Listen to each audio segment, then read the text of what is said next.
Welcome to another Camtasia Quick Tip. I'm Rob Moore. In this video, I'm going to show you exactly how to make a complex animation of an arrow animating along a straight line, but with an object placed in the way so the arrow has to navigate around it before continuing on the straight line. Needless to say, there is no single animation tool in Camtasia that will accomplish this. It's a multi-step process. Creating this animation is a result of a question I got asked in the comments section of my last video, Custom Object Animation. I'll have a link to that video up above and down below in the description. Don David says, "That's so cool. If you have time, I'd like to know how to animate the arrows or a line to follow a road or path. Thanks, Don." Well, here you go, Don. This video will show the steps that you need to follow to do that. But before I get into it, if you're interested in learning more Camtasia quick tips, join me for my live stream this Thursday at 12 p.m. Eastern, when I'll be talking about and showing you video editing techniques in Camtasia. I live stream every Thursday for about an hour, where I go through live Camtasia tutorials and also answer any questions you have on Camtasia,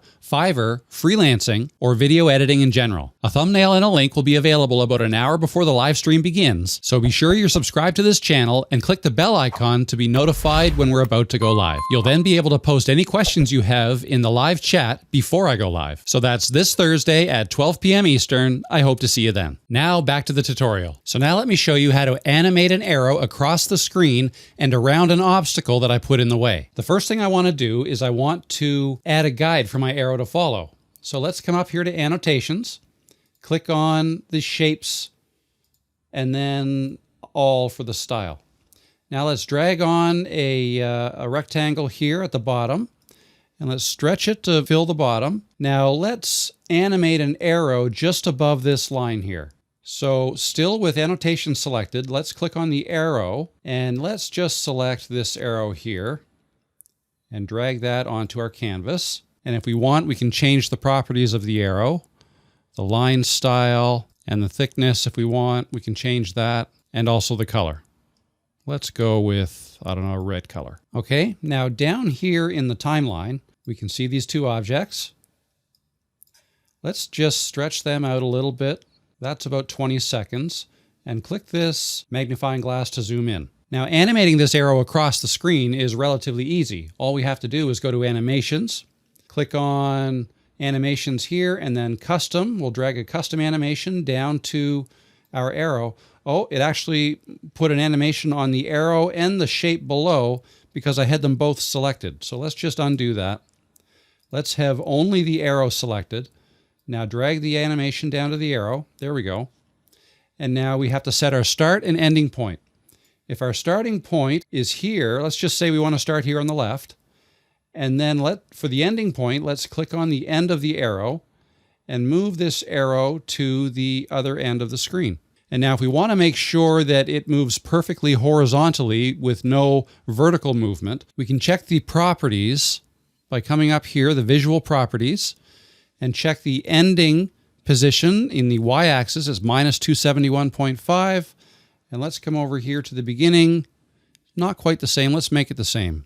-271.5. There we go. Now we know it's going to travel perfectly horizontally from left to right. And if we want to see that, we just move our playhead here and press the space bar, and we can see it animating. Now that was awful fast, so if we want to slow it down, we simply stretch the arrow like so. Notice how it starts off slow, speeds up, and then ends slowly? That's because of the easing of the animation. So to check the easing and to make changes to it, you right-click on the animation arrow, click Enable Easing. Oh, I don't think you can see that, so let's bring this up a little bit. Right-click the animation arrow, click Easing, and then see Auto is selected.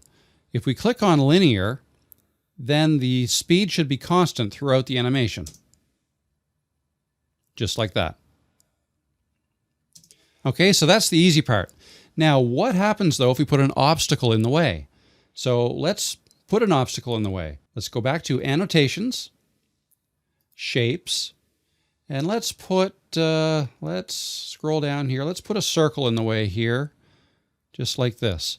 Let's make it a little bit larger. I'm holding Control and Shift down and then dragging one of the corners, like so. Okay. Let's just make these adjustments in the timeline. Let's make sure this shape occurs throughout the entire timeline as well. Okay, so now our animation is going right through right behind this circle shape here. So if we want to change the order of that, let's put the arrow on top. So let's switch the order of these two tracks. Now the arrow is on top, and it'll go over top of the circle or the obstacle. So now, but we don't want to do that. Let's animate this around this obstacle. And the way we do that is first, we're going to break this animation up into separate steps. So the first step is we want to animate all the way on the left to right about here. So let's make these changes to this animation. Bring this back here. And remember, it was minus 271.5. And if we want, we can use the left and right arrow to move this. Let's move it back to about there. Okay? So now what we have is that animation there. The next step is we want to start moving this arrow up and around this obstacle. Okay? And the way we do that is we add another animation. Okay? But this time the animation is going to have a curve to it.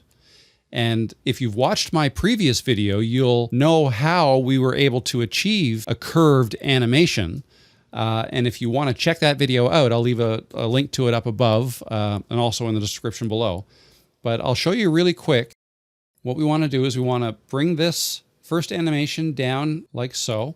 And I'm going to copy this by highlighting it and pressing Control-C, moving the playhead a little bit, and Control-V to paste it. Okay, so that copied the shape as well as the animation on it.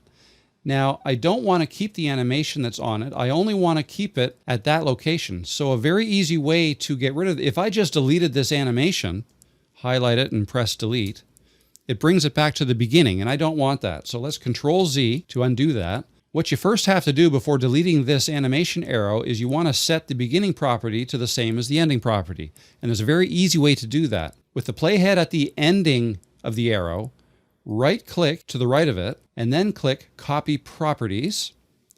And then you want to click the playhead to the beginning of the arrow, right-click over here, and click Paste Properties. Now, the beginning and the ending properties are the exact same. And that's a neat little trick. Now that they're the exact same, we can highlight the animation arrow and press delete to get rid of it. Okay, so now we have our shape here, and it's at the exact same location as the ending of the animation over here. Okay, so now we want to create our second stage of animation. Let's just remind ourselves what we've got going on so far. Okay, so now, in order to animate this on a curved basis up and around, we need to first bring another object onto the canvas. So let's bring one of these circles here. It doesn't really matter which object you bring down. Let's bring this one down here and make it the same length on the timeline as our object. And let's just resize it here a little bit. Again, it doesn't matter too much on the size. And let's place this, I'm going to say over here. And the way you want to think about this is this object plus our arrow together are going to make a group which we're going to rotate. Okay, so it takes some trial and error to know exactly where to place it, but I think this looks like a good location here. Then highlight both of the images, right-click, and click on Group. Okay, now they're grouped together.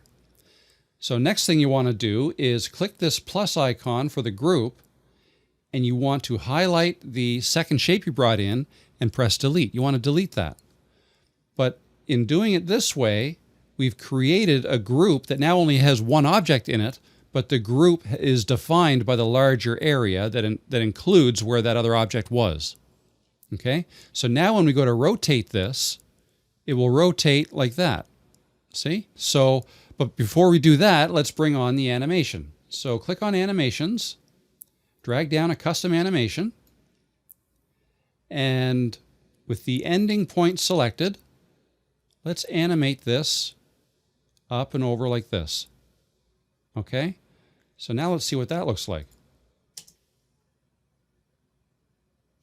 Okay, the movement wasn't all that fluid. I know one thing we have to do, just like last time, we have to right-click our animation arrow, click Enable Easing, and then click Linear.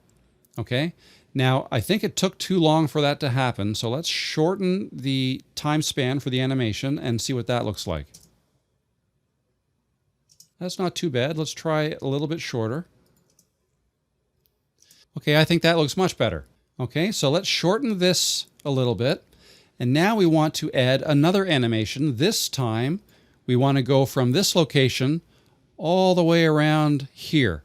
So this third step will be basically an arc like that. So let's just go through the same steps we just did with this last rotation animation to create this third step. And I'll speed this up a little bit.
Okay, let's see what this looks like.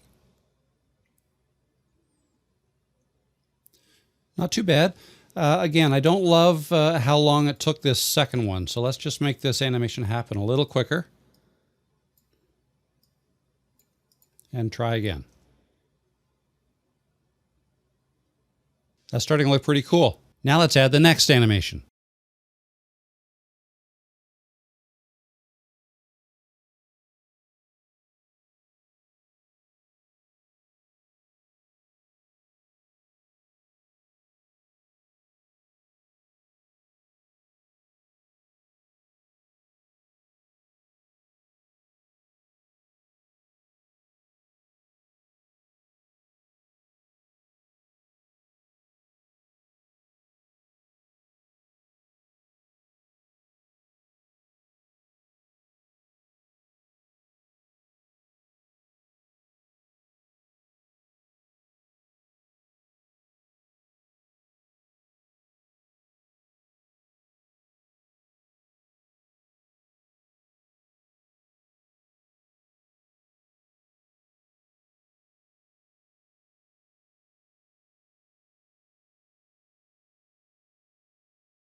And then the final step is just the linear animation from that point to the far right of the screen. Again, I'll copy this and then I'll paste it here. Let's just make it a little larger so I can work with it. Let's make the beginning the same as the end. So let's right click here, click on copy properties, click here and then paste properties. Now we can delete the animation arrow. And now we can ungroup this. Now we have our finished arrow here. Now let's animate it. We want to animate it from there to, let's use the right arrow all the way off the screen. And let's take, I don't know, that long to do it. We'll right click here, make sure easing is set to linear. And then that should be it. Let's watch the entire animation.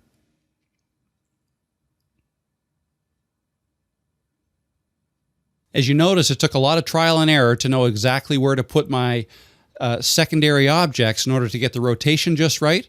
I'm sure there's a mathematical way to figure it out exactly, and I will look into that.